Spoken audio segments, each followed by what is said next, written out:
ओमज्ञानतिमिरान्धस्य ज्ञानाञ्जनशलाकया चक्षुरुन्मिलितं येन तस्मै श्रीगुरवे नमः।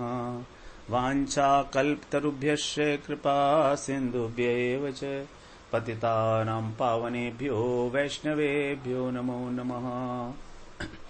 नमो महावदान्याय कृष्ण प्रेम प्रदायते कृष्णाय कृष्ण चैतन्य नाम्ने गौरत्विषे नमः। हे कृष्ण करुणा सिंधो दीनबंधो जगत्पते गोपेशु गोपिका कांत राधा कांत नमोस्तुते। तप्त कांचन गौरांगी राधे वृंदावनेश्वरी वृषभानुसुते देवी प्रणमामि हरिप्रिये। वृंदायै तुलसीदेव्यै प्रियायै केशवस्य च कृष्णभक्तिप्रदे देवी सत्यवत्यै नमो नमः। श्रीकृष्ण चैतन्य प्रभो नित्यानंद श्री अद्वैत गदाधर शिवसदि गौरभक्तवृंद। हरे कृष्णा कृष्णा कृष्णा हरे हरे हरे राम राम राम हरे हरे। हरे कृष्णा।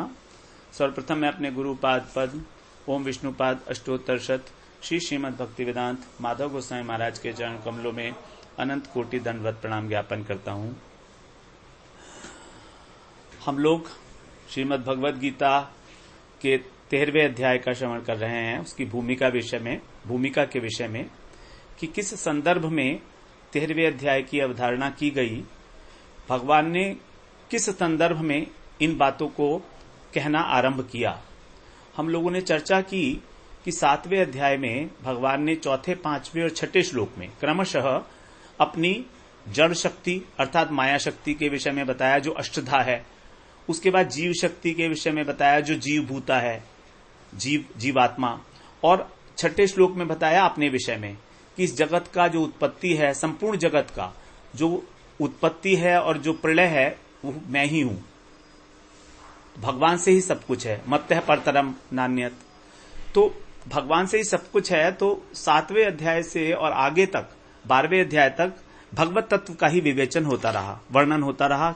भगवान ने अपनी विभूतियों के विषय में बताया। 8वें अध्याय में अर्जुन ने 8वें अध्याय में 7 प्रश्न पूछे, तो उनका उत्तर देने में 8वां अध्याय पूरा हो गया। अब जो बातें 7वें अध्याय में बता रहे थे वही 9वें अध्याय में बताई भगवान ने विस्तृत रूप में। थोड़ा सा उसको और अधिक एक्सप्लेन करते हुए भगवान ने वहां पर बताया। शुद्ध भक्ति की स्थापना की। और 10वें अध्याय में भी फिर वही बात चली 11वें श्लोक तक। 10वें अध्याय के 11वें श्लोक तक वही बात चलती रही। तभी अर्जुन ने जब प्रश्न किया भगवान से, केषु केषु च भावेषु चिन्त्योऽसि भगवन् मया। 10वें अध्याय का 17वां श्लोक कि किस किस भाव से मैं आपका ध्यान करूं। केषु केषु च भावेषु, मैं आपका चिंतन करूं। आपने कहा था कि मामनुस्मर युद्ध च, कि मेरा चिंतन करते हुए तुम युद्ध करो। अनन्यास चिंतयन्तो माम, जो मेरा अनन्य भाव से चिंतन करते हैं। तो भगवान ने चिंतन के ऊपर बहुत अधिक महत्व दिया है। तो पूछते हैं अर्जुन कि आप बताइए तो मैं आपका चिंतन कैसे करूं, किस भाव से। तो इसी के उत्तर में भगवान ने फिर अपनी योग सामर्थ्य बताई, अपनी विभूतियां बताई अनेक अनेक प्रकार की। और 10वां अध्याय हमारा पूर्ण हो गया। अब 11वें अध्याय में अर्जुन के मन में विभूतियों के बारे में सुनकर जिज्ञासा पैदा होती है देखने की, कि चलो भगवान की जो विभूतियां हैं उनका दर्शन तो किया जाए। इच्छा होना स्वाभाविक है। जब इतनी इतनी बड़ी विभूतियां हैं भगवान की, तो उनको देखना क्यों नहीं चाहेंगे अर्जुन। तो अर्जुन अपनी दीनता का प्रकाशन करते हुए कि यदि मैं उनको देखने के योग्य हूं तो हे योगेश्वर कृष्ण, आप तो योगेश्वर हैं, आप चाहें तो मुझे योग्य बना भी सकते हैं। तो किस प्रकार से अर्जुन ने अपनी दीनता को भी बताया और ये भी बता दिया कि अगर मैं अयोग्य हूं तो आप मुझे योग्य बना सकते हैं क्योंकि आप मेरे प्रिय हैं। तो वहां पर अर्जुन को भगवान ने अपना विश्व रूप दिखाया। अब विश्व रूप अर्जुन के द्वारा वहां स्तुति की गई। उसके बाद फिर भगवान ने उनको आश्वासन दिया कि तुम इससे डरो मत, क्योंकि बड़ा भयानक रूप दिखाया था भगवान ने। अपना 3 प्रकार के रूप दिखाए थे, देव रूप, उग्र रूप और अत्यंत उग्र रूप। तो अत्यंत उग्र रूप देख के जब अर्जुन भय से व्याकुल हो गए तो फिर भगवान ने अपना वही जो मनुष्य रूप है, द्विभुज स्वरूप है, उसको प्रकट किया। और 12वें अध्याय में फिर अर्जुन के मन में जिज्ञासा उठी। जिज्ञासा उठी भक्ति योग और निर्विशेष ब्रह्म योग के विषय में, निर्विशेष ज्ञान योग के विषय में, कि इन दोनों में से कौन सा श्रेष्ठ है, किसका अनुपालन करना, कौन से योग वित्तम है, जानने वाले, अनुभव किसका अच्छे प्रकार से किया जा सकता है। तो 12वें अध्याय में हम लोगों ने विस्तृत रूप से भक्ति योग के विषय में श्रवण किया। अब यहां 7वें अध्याय से लेकर 12वें अध्याय तक भगवत तत्व की बात हुई। इसमें हम लोगों ने प्रधानीभूता भक्ति और शुद्ध भक्ति के जो उपाय हैं इनके विषय में चर्चा श्रवण की। गुणीभूता भक्ति पहले ही षष्ठक में आ चुकी है। गुणीभूता भक्ति के विषय में भगवान 5वें षष्ठक में बताए हैं, छठे और 5वें में। लेकिन यहां 7वें से लेकर 12वें तक प्रधानीभूता भक्ति के विषय में बताए हैं, जिसमें भक्ति प्रधान है, कर्म और ज्ञान गौण रूप से है। तो जो बात भगवान 7वें और 7वें अध्याय के 4-5वें श्लोक में माया तत्व और जीव तत्व के विषय में आरंभ किए थे, उसे बताने का भगवान को कहीं पर कोई अवसर नहीं मिला। भक्ति की इतनी विशद व्याख्या हो गई, अब होनी भी थी, क्योंकि भगवान का प्रतिज्ञा थी कि मैं सब कुछ तुम्हें बताऊंगा अपने विषय में। तो अवसर नहीं मिला भगवान को उस चर्चा को करने का। अब यदि उस चर्चा को नहीं करें तो फिर भगवान की प्रतिज्ञा कि मैं तुझे सब कुछ बताऊंगा जो भी तेरे जानने योग्य है, वो अधूरी रह जाएगी। भगवान ने भगवत तत्व का वर्णन किया, भक्ति का वर्णन किया, लेकिन जीव तत्व और माया तत्व का वर्णन नहीं कर पाए वहां पर, क्योंकि अर्जुन के प्रश्न थे। 12वें अध्याय में भी अर्जुन का प्रश्न आ गया, 8वें अध्याय के शुरू में भी अर्जुन का प्रश्न था, 11वें अध्याय में भी अर्जुन का प्रश्न है, 10वें अध्याय में भी अर्जुन का प्रश्न है। तो उन प्रश्नों का उत्तर देने में ही 12वां अध्याय पूरा हो गया। और जो बात बतानी थी पूरी समग्रता से वो नहीं बता पाए भगवान। तो अभी जो इनकम्प्लीट रह गया था उधर में जीव तत्व और माया तत्व, अपरा प्रकृति जिसको हम लोग माया तत्व भी बोलते हैं, अथवा इसको प्रकृति भी कहा गया है, और दूसरा है परा प्रकृति। परा प्रकृति का मतलब वहां था जीव शक्ति, जिसे पुरुष कहा गया है। इसी को अब यहां पर 13वें चैप्टर में बताया जा रहा है। इसीलिए इसका नाम है प्रकृति पुरुष क्षेत्र क्षेत्रज्ञ विभाग योग। क्षेत्र का मतलब है शरीर और क्षेत्रज्ञ का मतलब है आत्मा। तो शरीर प्रकृति के द्वारा दिया गया है और आत्मा तो पुरुष है ही। तो प्रकृति और पुरुष विभाग योग, इसको हम लोग क्षेत्र क्षेत्रज्ञ विभाग योग कहें, प्रकृति पुरुष विवेक कहें, आत्म अनात्म विवेक कहें, एक ही बात है। ये सारी चर्चा अब 13वें अध्याय में यहां पर भगवान करने वाले हैं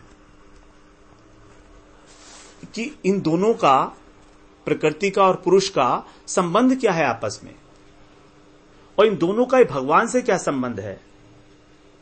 तो जब भगवान इस बात को पूरा कर लेंगे तभी पूरी होगी चर्चा। तो इसे ऐसा समझिए, एक ट्रायंगल है, एक ट्रायंगल के एक छोर पर भगवान है और दूसरे जो छोर बचे उसके ऊपर जो है एक पर प्रकृति है और एक में पुरुष है, अर्थात एक में माया है और एक में जीव है। अब इस ट्रायंगल के अंदर तीनों एलिमेंट्स एक दूसरे से कोरिलेटेड हैं। किस प्रकार से, वो यहां पर बताया जा रहा है। तो इसी प्रकृति को क्षेत्र कहा गया है यहां पर, जो भगवान की अपरा प्रकृति है। और इसी को 15वें अध्याय में भगवान ने कहा है क्षर पुरुष। देखिए नाम अलग अलग हैं, वस्तु एक ही है। इसमें बिल्कुल भी हमें कंफ्यूजन नहीं होना चाहिए।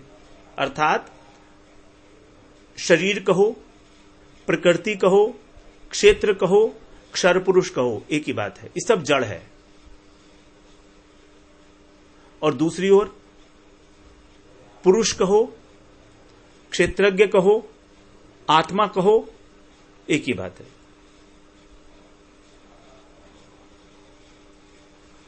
और 15वें अध्याय में इसको अक्षर कहा गया, और यहां पर कहा गया क्षेत्रज्ञ। तो पुरुष दो प्रकार के हैं 15वें अध्याय के अनुसार, क्षर पुरुष और अक्षर पुरुष। क्षर पुरुष है शरीर और अक्षर पुरुष है आत्मा। तो ये इक्वेशन बिल्कुल क्लियर हो जानी चाहिए। प्रकृति इज इक्वल टू क्षेत्र इज इक्वल टू क्षर पुरुष इज इक्वल टू शरीर। पुरुष इज इक्वल टू क्षेत्रज्ञ इज इक्वल टू अक्षर पुरुष इज इक्वल टू जीवात्मा। इसके नाम अलग अलग हैं, जिसको देह और देही भी बोला जाता है, शरीर और शरीरी भी बोला जाता है। तो 13वें अध्याय में ज्ञान की चर्चा है। 13वें अध्याय में भगवान कह रहे हैं इस ज्ञान को कौन जानता कौन है। 18वें श्लोक में भगवान बताएंगे 13वें अध्याय में ही, मद्भक्त एतत् विज्ञाय मद्भावाय उपपद्यते। मेरा भक्त एतत् विज्ञाय, इस बात को जानकर मेरे भाव को उपपद्यते, प्राप्त होता है। तो जब हम भगवान, जीव और प्रकृति, माया, इन तीनों तत्वों को अच्छी प्रकार से जान लेंगे तो जानेगा कौन? मद्भक्त एतत् विज्ञाय। मेरा भक्त इस बात का अनुभव करता है, अनुभव करता है। विज्ञाय केवल ज्ञात्वा नहीं है, केवल जानकारी मात्र नहीं है, शाब्दिक नहीं है, अनुभव की बात है, अनुभव की बात। अब जब अनुभव हो जाता है किसी बात का तो वो बात हमारे आचरण में आने जाती है। जैसे मान लीजिए एक पिता है, जब उसको ये समझ में आता है कि मेरा पुत्र है, अनुभव में आ गया, तभी वो अपने पिता धर्म का पालन करना शुरू कर देगा। अब अगर अनुभव में नहीं आया तो अपने पिता धर्म का पालन नहीं करेगा वो। ये अनुभव जो है यही हमको आचरण में प्रवृत्त करता है। हम सोचते हैं ना कई बार कि हम इस प्रकार का आचरण क्यों नहीं कर रहे हैं जैसा भगवान कह रहे हैं। कारण यही है कि भगवान के द्वारा जो कही गई बात है वो हमारे को अनुभव में नहीं आ रही है, और अनुभव में ना आने का कारण है हमारे हृदय की कलुषता, हमारे हृदय की कालिमा, हमारा मल, हमारा कलमश जो है। जब तक हमारा अंतःकरण शुद्ध नहीं होगा, हमें भगवान की जो बातें हैं कही हुई, वो भले ही चाहे हम उसको रट्टा मार लें, बुद्धिपूर्वक समझ लें, एग्जाम्स क्लियर कर लेंगे हम, लेकिन अनुभव में नहीं आएगी। अनुभव में तभी आएगी जब हमारा मन, जब हमारा हृदय, अंतःकरण शुद्ध होने लगेगा। तो जितना जितना शुद्ध होगा उतना उतना अनुभव होगा, बिल्कुल उतना उतना ही अनुभव होगा। It is proportional to that purity of the heart. तो ये हमारी हुई बात जो 13वें अध्याय में भगवान करने वाले हैं। अब हम लोग आगे हमारे जो तृतीय षष्ठक में ज्ञान योग के अंदर जो 3 आगे के चैप्टर्स हैं, हमारे 5 चैप्टर्स और हैं, उन हम 5 चैप्टर्स का जो सबस्टेंट है उसको भी हम लोग श्रवण कर लेंगे, तो हमें सुविधा होगी आगे बढ़ने में। बिकॉज अभी हम एक ऐसे स्थिति में आ गए हैं कि हमें आगे 6 चैप्टर्स और कवर करने हैं। तो उन 6 चैप्टर्स की जो भूमिका है, शॉर्ट में, वेरी शॉर्ट, वो क्या विषय वस्तु है उसको हम लोग एक बार जरूर श्रवण करें, जिससे हम पूरे के पूरे एक परिप्रेक्ष्य में उस बात को देख सकें, एक फ्रेमवर्क में, कि how every chapter has been very very logically put into that place to make us understand the real thing. भगवान ने किस प्रकार से इन अध्यायों का समायोजन किया है, एक के बाद एक हमको बात तरीके से बताई गई है, जिससे हम उसे समझ सकें, धारण कर सकें। तो 14वें अध्याय में बड़ा महत्वपूर्ण अध्याय है 14वां भी। सबसे पहले वास्तव में मेरे को जो सबसे अच्छा चैप्टर लगता है वो 14वां अध्याय ही लगता है। और व्यक्तिगत रूप से मैंने सबसे पहले भगवत गीता पढ़ने जब मैंने आरंभ किया था, जब मेरी इच्छा हुई थी, तो सबसे पहले मैंने 14वां अध्याय कई बार पढ़ा था। और जब मेरे को 14वां अध्याय थोड़ा थोड़ा समझ में आना शुरू हुआ, तब मेरा इसके अंदर रुचि जागृत हुई भगवत गीता को पढ़ने में। तो 14वां अध्याय बड़ा प्रैक्टिकल है, जो हम इमीडिएटली अपने जीवन में अनुभव भी कर सकते हैं, देख सकते हैं। तो वहां से एक रुचि जागृत हो गई और फिर हम लोग अब अध्ययन कर ही रहे हैं, देख ही रहे हैं, हम 2 साल से अध्ययन कर रहे हैं। बड़ा महत्वपूर्ण चौथा अध्याय इसलिए है 14वां कि उसमें गुणों के विषय में बात की गई है। प्रकृति के, प्रकृति और पुरुष विवेक, क्षेत्र क्षेत्रज्ञ विभाग योग, ये तो है 13वां चैप्टर। 14वां चैप्टर का नाम है गुणत्रय विभाग योग, मतलब प्रकृति के जो 3 गुण हैं वो क्या क्या हैं और गुणातीत होने के साधन क्या हैं और गुणातीत मनुष्य के लक्षण क्या हैं। ये तीनों बातें हैं। गुणों का स्वभाव क्या है, गुणातीत होने के साधन क्या हैं, और उन साधनों का पालन करके जब व्यक्ति गुणातीत हो जाता है तो उसके लक्षण क्या हैं, वो क्या करता है। तो प्रकृति को पूर्ण रूप से समझने के लिए how the maya operates on to us, किस प्रकार से वो हमको अपने चंगुल में दबोच लेती है, इस बात का हम लोग अनुभव कर पाएंगे जब हम 14वें अध्याय में प्रवेश करेंगे। बहुत आवश्यक है वो, क्योंकि गुणातीत हुए बिना भगवान से मिलन नहीं है। ब्रह्म भूयाय कल्पते, ब्रह्म का मतलब यहां पर भगवान है। तो भगवान से हमारा जो मिलन है, भगवान से जो हमारा सानिध्य है, जो हम भगवान की सेवा प्राप्ति है, वो तभी हो सकती है जब हम इस माया रूपी जो भगवान की शक्ति है, इसको अच्छी तरीके से जान लें कि ये काम कैसे करती है। अब 15वें अध्याय में फिर भगवान पुरुषोत्तम योग के विषय में बताएंगे। पुरुषोत्तम का मतलब है भगवान, योग का मतलब है जुड़ना। तो भगवान से जुड़ने के लिए 13वां और 14वां चैप्टर समझना बहुत आवश्यक है। हम भगवान के विषय में बात तो कर रहे हैं 7वें से 12वें तक, लेकिन जुड़ने के लिए 15वां चैप्टर इंपॉर्टेंट है, क्योंकि गुणातीत हुए बिना निर्गुण भगवान से नहीं मिल सकते। कब होगा ऐसे? जब प्रकृति के हम तीनों गुणों से अतीत हो जाएंगे। और फिर भक्त क्या करता है? 15वें अध्याय के अंत में कह रहे हैं, क्या करता है? स सर्वविद भजति माम सर्वभावेन भारत। 15वें अध्याय का लास्ट बट 19वां श्लोक। स सर्वविद भजति माम, सब प्रकार से सर्वज्ञ हो जाता है। सर्वविद का मतलब है सर्वज्ञ, सब कुछ जानने वाला। अब वो प्रकृति का स्वरूप जान गया है, जीवात्मा का स्वरूप जान गया है और भगवान का स्वरूप जान गया है। अब उसे किसी प्रकार का कोई संशय, कोई विक्षेप नहीं है उसके मन में, कोई संदेह नहीं है कि मैं कौन हूं और मुझे क्या करना है, मैं कौन हूं और मेरा कर्तव्य क्या है। उसे ये समझ आता है कि मैं भगवान का अंश हूं और अंश का एक ही कर्तव्य है, भगवान की सेवा, भगवान का भजन। तो जब ये सर्वविद होने के बाद फिर वो भजती माम, मेरा भजन करता है। सर्वभावेन भारत, सर्वभावेन भारत, सब प्रकार से, और किसी का भजन नहीं करता। संसार में आकर कर्तव्य का पालन तो जरूर करता है, निर्वाह करता है, भजन नहीं करता। भजन तो मेरा ही करता है। जब भगवान से संबंध हो गया तो फिर उनकी सेवा करेगा सब प्रकार से, सर्वभावेन भारत। और ऐसी सेवा करेगा कि फिर भगवत धाम में जाकर उनसे कभी वियोग भी नहीं होगा, कभी उनसे बिछुड़ना नहीं होगा। दोबारा नहीं, पहली बार ही। भगवान से हम कभी बिछुड़े नहीं हैं।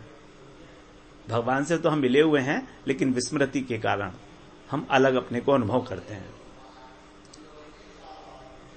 तो वो कहां चला जाएगा? यद गत्वा न निवर्तन्ते तद्धाम परमं मम। छठा श्लोक 15वें अध्याय का। यद गत्वा न निवर्तन्ते तद्धाम परमं मम, वो मेरा परम धाम है जहां से वापस नहीं लौटना पड़ता किसी को भी। तो यही है 13वें अध्याय की संगति, 13वें अध्याय की relevance, how it is fitting into the things. अचानक से यदि देखो तो बड़ा अजीब लगता है कि अरे 12वें अध्याय में भगवान ने भक्ति की बातें की, अब इसके बाद क्या रह गया जानने के लिए? 13वां अध्याय क्यों? 13वें अध्याय की तो कोई आवश्यकता नहीं थी, भक्ति योग की बात हो गई। लेकिन भक्ति योग जो है वही समग्रता है। भगवान ने कहा ना, असंशयम समग्रम माम यथा ज्ञास्यसि तत्शृणु। असंशयम समग्रम माम, समग्रम का मतलब भगवान को भगवान की शक्तियों के सहित जानना। और भगवान की शक्ति दो ही हैं, जीव शक्ति और माया शक्ति। भगवान के साथ अभेद है जीव शक्ति और माया शक्ति। शक्ति तो अभेद होती है शक्तिमान से। तो इस प्रकार से जानना, यही है 13वें अध्याय का 4थे अध्याय की रेलेवेंस, कि हम इसमें प्रकृति और पुरुष के विषय में श्रवण करेंगे। भगवान का भजन करना है, यही उद्देश्य है। ये 15वें अध्याय में भगवान ने स्पष्ट कर दिया। इतना सब जानकर भी यदि हम भजन नहीं कर रहे हैं तो इसका मतलब हम कुछ नहीं जाने। यदि हम भगवत गीता का अध्ययन करके भी और भगवान के भजन करने की हमारे अंदर प्रेरणा नहीं हो रही है किसी कारणवश, तो समझिए हमने भगवत गीता को श्रवण ही नहीं किया है। We have just done it for the sake of doing it, that's all. एकमात्र थोड़ी सुकृति बन जाएगी, हमारे अंदर किसी प्रकार का कोई परिवर्तन नहीं होने वाला है एज सच। तो मेरा ऐसा मानना है, अभी भी यदि हम अभी तक भी भगवत गीता का श्रवण कभी कभी करते चले आए हैं, कभी किया कभी नहीं किया, तो केवल इन 3 अध्यायों का श्रवण कर लिया जाए। अगर 13, 14, 15 तीनों का, एक का नहीं, तीनों का, 13, 14, 15, क्योंकि 13, 14 में भगवान ने प्रकृति के विषय में बताया है और 15वें अध्याय में भगवान ने इन सब को इकट्ठे किया है, सिंथेसिस की है, एकत्रीकरण किया है इनका, तीनों तत्वों का, जीव तत्व, माया तत्व और भगवत तत्व। तो जो एकत्रीकरण की प्रोसेस है वो 15वें अध्याय में हुई है।